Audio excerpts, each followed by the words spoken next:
Hello and welcome to my new series of videos. This series is going to be about this KIM-1 single board computer. This was my father's. He had it in his shed for many years. Can't remember where it came from. He gave it to me to see if I can fix it, and that's what this series is about. Now, I've done a little bit of work on this, but I'm going to start again because it was quite a while ago. It was before I actually done the CPU series of videos. I've got to do everything again because I can't remember what I did and what the results were. I've still got all the boards and bits here that I used for some of the tests. I've got some cards I made up to fit. One thing you may have noticed on here is I've added a wire link here. My pointy stick just here. For some reason, there's a signal you have to assert down here to make sure everything switches correctly. And if you want to add out the boards, you have to play around with that signal. Well, you end up having to have two cards plugged in at once. So there's a spare way on this connector. So I thought, well, I'll just put the connection up there. That's the K7 signal, I believe, if I remember rightly. So I'll just do a quick little link, and I can run it all off one board then. And I can have the supply coming here straight off the bench power supply and feed everything. This is just for testing. When you turn it on at the moment, I won't bother at the moment, but when you turn it on, you just see nothing happen. And the processor, it's that one, that's actually clocking. I've had the scope on it and it's running, so this bit's okay. These are the two riot chips, I think they call them. This one here, I think has got a problem. The trouble is these are completely irreplaceable now. I've seen this one for sale on eBay for €400. And no, that's just too much. So I'm going to see what I can do. I'm not 100% certain whether that's faulty or not, but I'll do some tests to find out. That's what this series is going to be about, finding out what is wrong with this and fixing it. This is one of my first attempts as a board. You may notice I've got the spacing on here wrong. Thing to remember is these connectors, the spacing between the pins is 0.156 inches, not 1.5 or 0.15 as I thought. So they're a bit of an angle. That just simulated the RAM and ROM, and I actually got an image of the ROM that's in here and burned it into this EEPROM. And this RAM is simulating the RAM that's in there as well, I think. With this board, I managed to get some LEDs to light over here. Not many, but it showed that there was some life in the system. And then I was poking around with the oscilloscope, and I think D0 on this chip is not working. And it would appear that these two RAM chips here are not working. This one just stays on all the time, and this one is about 2.5 volts all the time. These RAMs have got separate input and output, and they output through a buffer over here, so it can actually measure what's on them even when they're not being accessed, because the output's switched on all the time. So I think there's something wrong here as well. It tends to imply that something happened to D0 and D1 on the board, and that's why it stopped working, and why it was given to my dad in the first place, I guess. We'll have a journey of fixing this. I did have a little play around with some logic analyzers, proper logic analyzers, not like the one in my previous video. And move that out of the way. I bought a couple of these. I'll get that apart. I bought this off eBay. I can't remember how much they are. They're only a few pounds, but plug-in USB port, and they go to what's the program? Pulse View is the name of the program they go to. But you notice these are on here, the I/O. They're not in a very good order. They're all over the place. So I built this little daughter board to plug on. That just fits over the top of those pins. I'm going to go back on and press it down. There we go. And then all the pins are in order D0 to D16, so that's and a 0 volts there. So that's a 16-channel logic analyzer. Goes up to quite a few megahertz. I think you can do about 12 megahertz on it. This is running at 1 megahertz, but the clock signals on the 6502 processor, some of them are actually twice that speed. The phase 1 and phase 2 clocks are 450 nanoseconds each, I believe. this was fast enough, but I've only got 16 channels. And if you've got, say, 8 on the address, bottom address, and 8 on the data, you can't monitor any of the other signals, etc. And the address does jump around higher than that, and it can get a bit confusing. So I thought 16 wasn't really enough. I also bought these little clips. These are, let's get a yellow one so you can see it better. These are, a lot of these have just got a straight bit through the middle, and I find them quite difficult to operate, but these ones are quite nice to clip. There's a little tiny clip there, and they don't clip on very strong, but I think that's partly due to the shortness of the leads. You see I've been tearing them back to try and give a bit more play on them. That was not quite as well as I wanted it to be, and this is the 64 channel one I used on the CPU. I could change the software in it, but I don't think I'll get this anywhere near fast enough to sample multiple channels at the speed I needed on this. Because this is running live and I can't single step it as such, I need to be able to sample at least 4 megahertz. I'm designing a better one of these that does 64 channels at 4 megahertz, and will pass that out through to pulse view.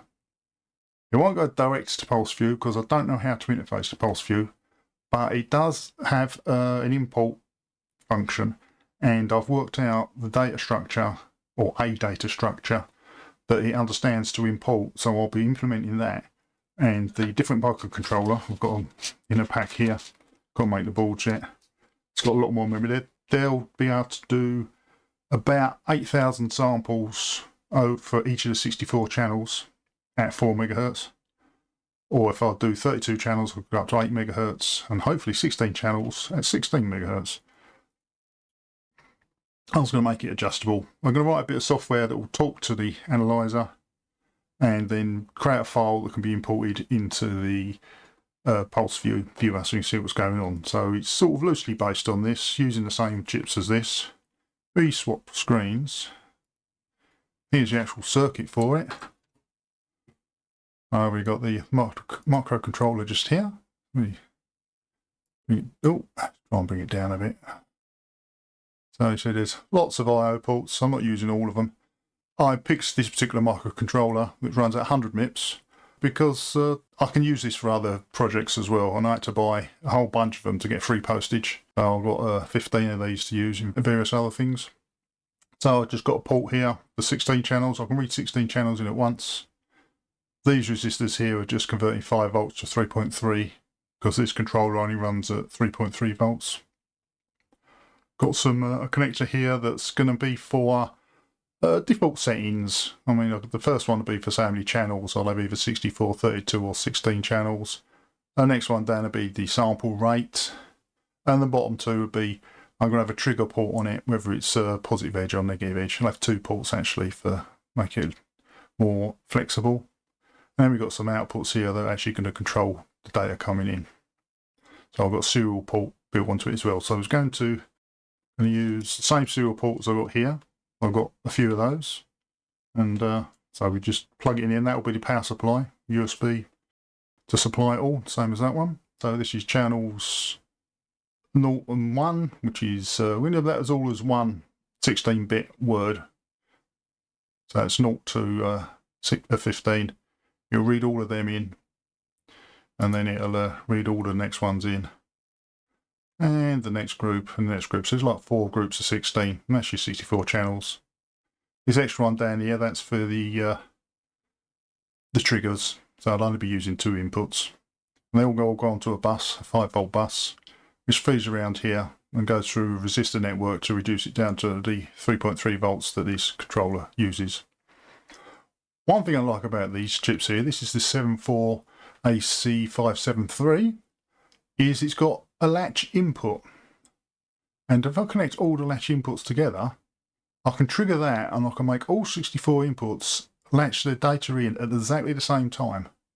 And then I can sample each one and know that the data I'll get is all synchronized. Because there's a lot of I/O ports on this microcontroller, and you think, well, why don't I just use those? But I would have to read them individually, and the data would gradually get out of sync depending which ones you was reading. I've done it this way. And it gives a bit of protection on the input as well, I suppose. And the inputs of these can switch at a lower voltage than this would if it was just a 5 volts input.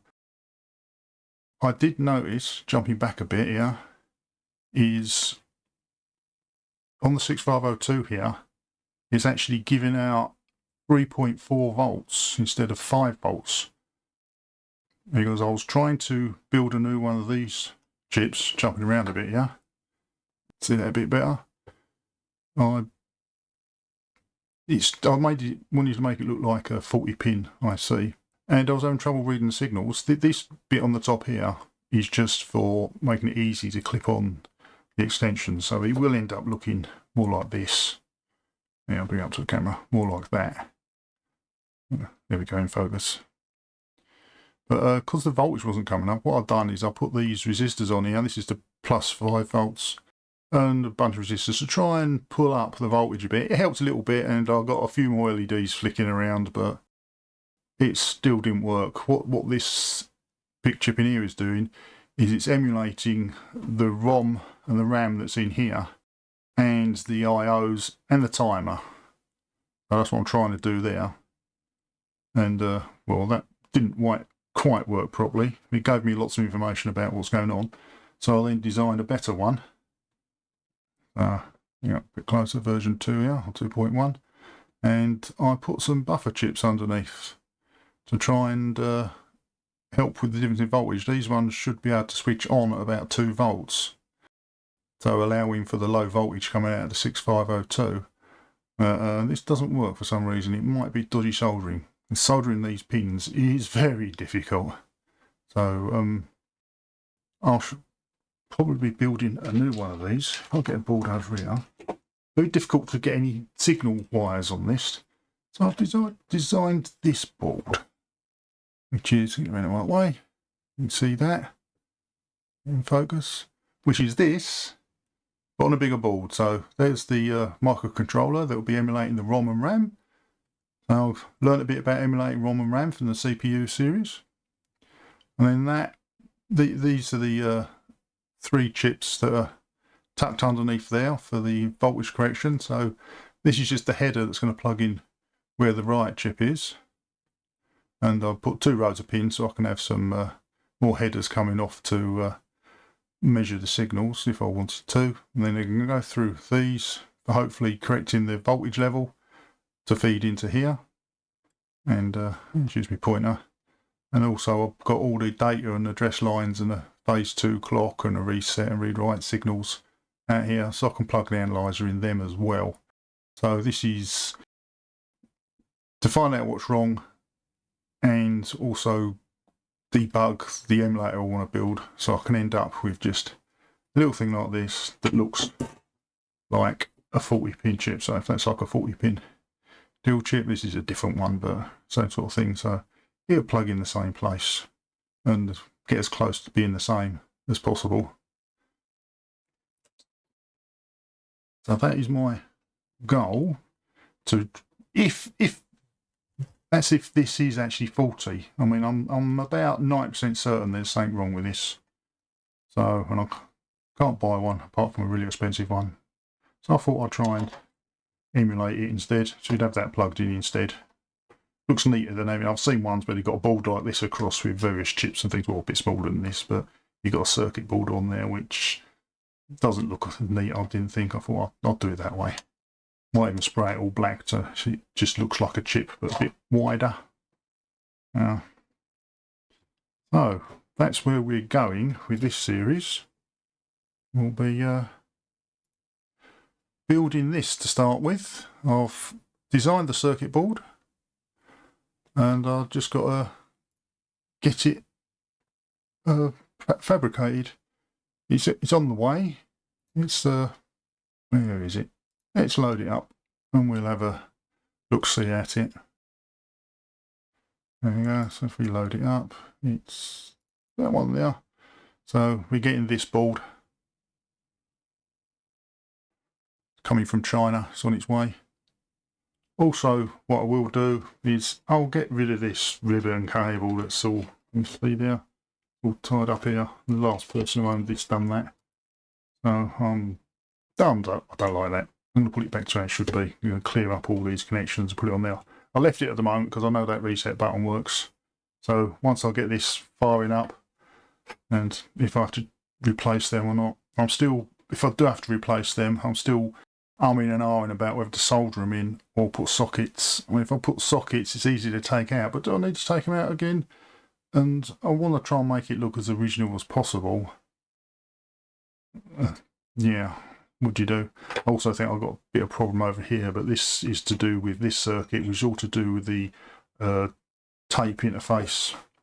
There's also does like a terminal interface in there as well, so I think I might get that going so you can plug it direct into a serial port and talk direct at it, and then I'll make some nicer adaptables. These balls are just so I could, this particular one here is just emulating this RAM here, and I've chopped it about a bit on the back, just on these boards.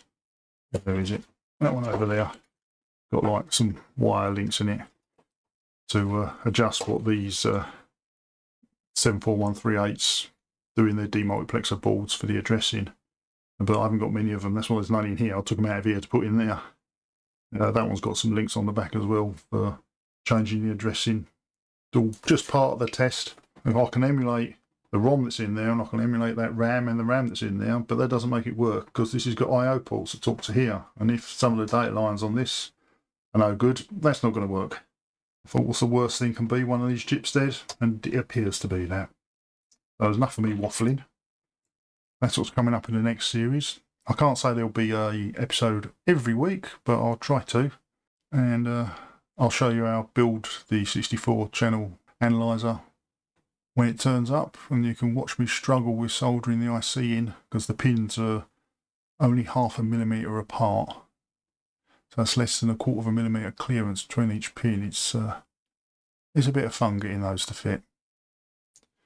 So hopefully I'll see you in future episodes. So don't forget to like and subscribe, and I'll see you next time.